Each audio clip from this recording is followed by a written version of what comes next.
Et si je te disais que cette simple épingle à nourrice, insignifiant objet du quotidien, peut te protéger de la jalousie, des énergies négatives et de tes ennemis? Si cela t'intéresse, suis cette vidéo jusqu'à la fin et je te révélerai les secrets de cette épingle. Coucou les amis, bienvenue à tous, c'est Alexandre Mostrak de la chaîne YouTube Alexandre Mostrak Oracle et Divination.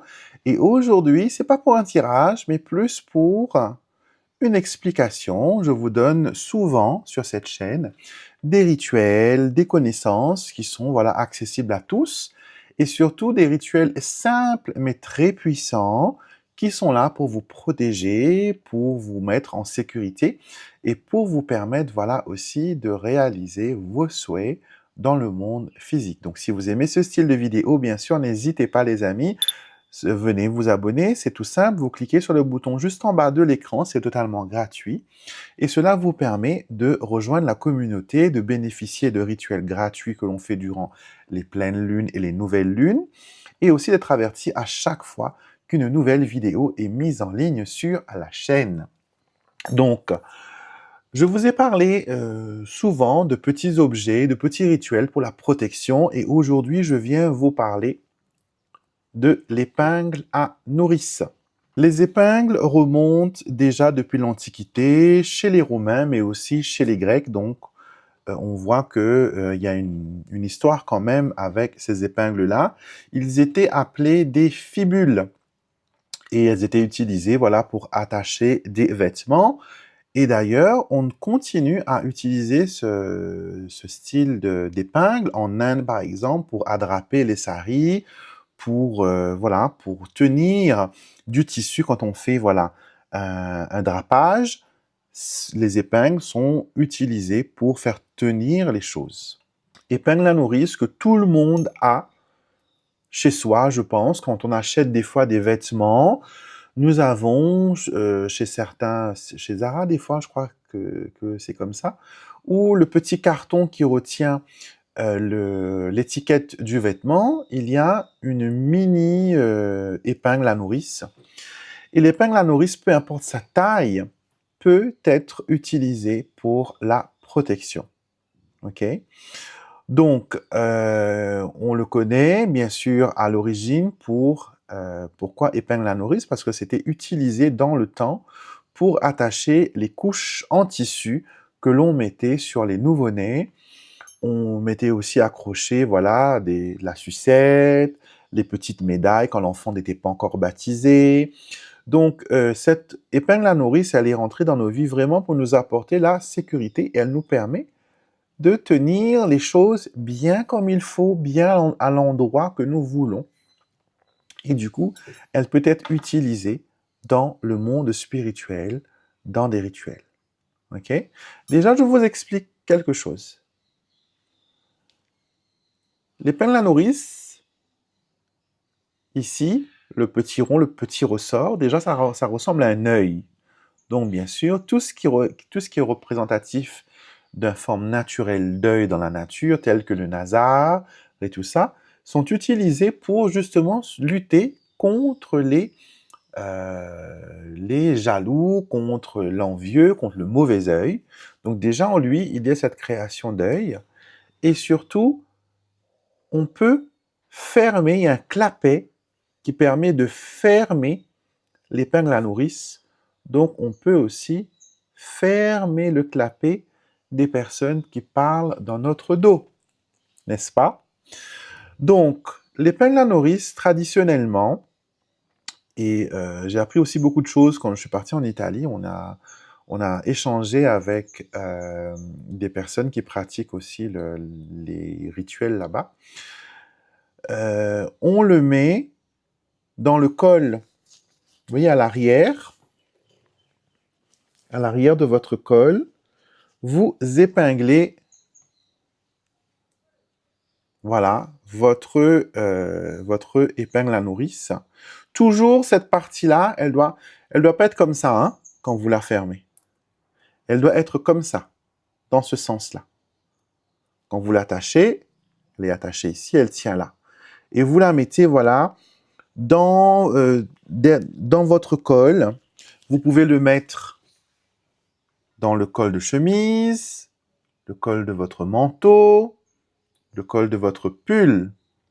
Et ça vous protège quand vous le mettez derrière, la protection contre ceux qui médisent sur votre dos, qui parlent de vous quand vous n'êtes pas là. Et donc, on peut voilà fermer le taquet. Et vous n'avez pas besoin d'avoir une grosse. Moi, j'ai pris une grosse comme ça pour que vous puissiez la voir en vidéo sur la caméra. Mais voilà, on a d'autres modèles. Moi, j'achète souvent les épingles à nourrice parce que je travaille beaucoup avec les travails de protection. Donc, du coup, vous avez des comme ça. Il y en a ceux qui sont décorés aussi. Vous pouvez aussi le mettre en apparence si vous voulez et mettre des petites médailles. On en trouve aussi en forme de bijoux des fois, que j'aime beaucoup aussi, comme une broche. C'est en forme d'épingle, mais on a une broche. Mais par contre, on ne peut pas utiliser la broche pour la protection, à part si la broche elle a une forme ou quelque chose qui peut être protectrice. Mais il faut une épingle traditionnelle. Donc du coup, vous vous souvenez, je vous ai parlé la dernière fois de la vidéo, comment protéger votre boîte aux lettres. Je vous ai montré comment faire un petit gris-gris, comment faire une protection pour mettre dans votre boîte aux lettres. Ben, vous pouvez rajouter aussi dans votre boîte aux lettres une épingle à nourrice que vous collez au fond de votre boîte, voilà, visuellement, face à la porte. Et vous pouvez aussi y mettre dessus une ficelle rouge, par exemple, pour le mauvais œil, pareil. Vous pouvez aussi mettre une petite médaille de Saint-Benoît ou de la Vierge miraculeuse ou tout autre saint avec qui vous sentez que vous avez une connexion. Donc, vous mettez ça. Vous pouvez aussi le mettre, les petits mini. Là, j'en ai plus, mais j'avais des petits rikiki qui étaient très, très, très, très, très, très jolis parce que c'est discret. Et vous savez qu'en magie, ce n'est pas la taille qui compte ou la quantité, c'est l'intention et la façon que vous l'utilisez, pardon. Et les petits mini, très petites comme ça, super, vous pouvez le mettre directement dans votre manteau. Vous pouvez en mettre une dans chaque manteau et le laisser là, tout simplement, et faire son petit truc. Vous pouvez aussi, pour les hommes par exemple, si vous ne pouvez pas le mettre sous le col, vous pouvez le mettre dans les manches, vous pouvez le mettre dessous une cravate. Donc, trouvez des endroits, on peut le mettre aussi autour de l'élastique du sous-vêtement, si c'est des petites épingles. Mais en tout cas, les épingles à nourrice, elles sont vraiment, vraiment puissantes. Puissantes, simples, accessibles et pas chères surtout, hein. Vraiment, vraiment pas cher. Vous pouvez aussi laisser une épingle à nourrice dans votre tiroir de bureau si vous savez qu'au travail, il y a voilà, des personnes qui médisent, qui disent des choses sur vous. Vous pouvez faire cela. Vous pouvez aussi mettre une épingle à nourrice sous votre paillasson. Voilà, l'épingle à nourrice, vraiment, c'est une protection. Ouais, je l'ai fait tomber. C'est vraiment une protection. Et on peut voilà enfiler diverses choses et tout simplement l'accrocher. Vous voyez, là, c'est gros comme elle est. Si je veux la mettre au niveau de mon col ici, vous voyez, voilà, discrètement. Vous voyez, on voit rien. Et je sais et j'ai la conscience que je suis protégé. On peut aussi en mettre une dans sa poche et l'attacher. Et ce qui est bien, c'est que avec les aiguilles, les épingles, on peut se piquer, mais avec une épingle à nourrice, quand elle est dans votre poche, ben, vous voyez, il y a la petite protection. Donc même si vous avez touché, ça ne va pas se casser. Ok? Vous pouvez aussi en mettre dans le sac de votre enfant pour l'école. Vous le dissimulez, vous l'accrochez dans un coin de son sac. Ça va être une protection. Ok, donc simple, efficace, astuce de grand-mère. J'aime beaucoup l'expression quand les gens disent oui, c'est une astuce de grand-mère. Mais vous savez que nos grands-mères étaient des femmes très très conscientes. Beaucoup de nos grands-mères étaient des sorcières, étaient des guérisseuses, étaient des sages-femmes, des accoucheuses, des prieuses, des marqueuses.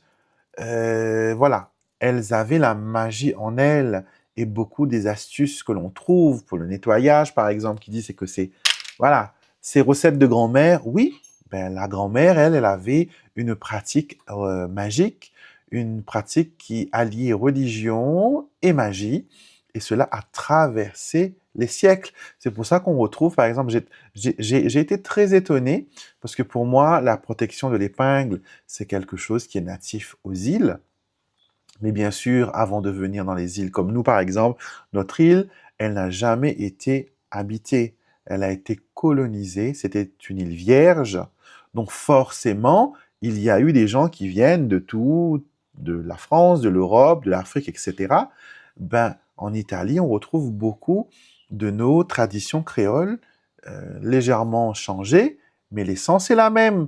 Donc, qui vous dit que dans nos ancêtres, il n'y a pas eu, voilà, des gens de tout horizon, de tout lieu, qui ont apporté avec eux leur petite épingle à nourrice, leur jeu de cartes, leur petite compresse, leurs petites plantes, leur petite eau de carme, eau de mélisse, etc. Et ça a été intégré d'office à l'héritage culturel pardon, du pays.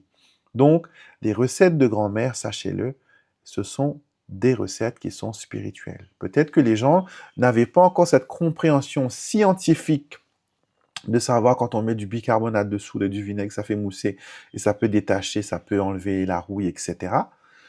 Ça a été expliqué après parce que la science est venue expliquer les choses après.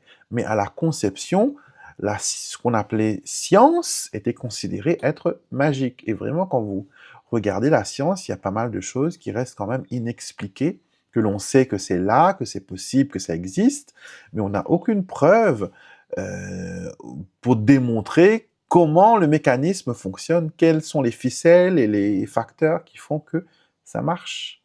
Donc, recettes de grand-mère, n'oubliez pas, ce sont aussi des recettes magiques. Donc voilà les amis, c'était le petit partage que je voulais faire avec vous aujourd'hui. J'espère que ça va vous inspirer, peut-être que ça va vous donner des idées. Allez trouver des petites épingles, vous en trouvez partout dans les merceries. Moi souvent quand je voyage aussi, à un moment donné il m'en reste une je crois. Il faudrait peut-être que je pense quand j'irai en Asie, essayer de voir si je peux en trouver. On avait de belles épingles où la tête là était en émaillé. C'était décoratif, il y avait des petites peintures, des petits trucs.